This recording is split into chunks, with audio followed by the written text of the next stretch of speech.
रहा था तभी मेरे सामने से एक बुलेट गुजरी। उसकी आवाज़ मुझे बहुत अच्छी लगी तो मैं घर आके सोचने लगा कि मैं भी अपनी बाइक की आवाज़ को बुलेट जैसा कैसा करूं।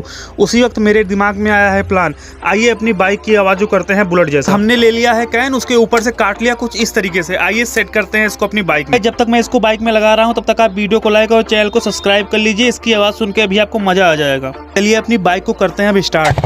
गाइज, इसको लगाने से तो हमारी बाइक की आवाज़ सच में बुलेट जैसी हो गई है। अब मिलेंगे दूसरी वीडियो में, तब तक के लिए बाय बाय।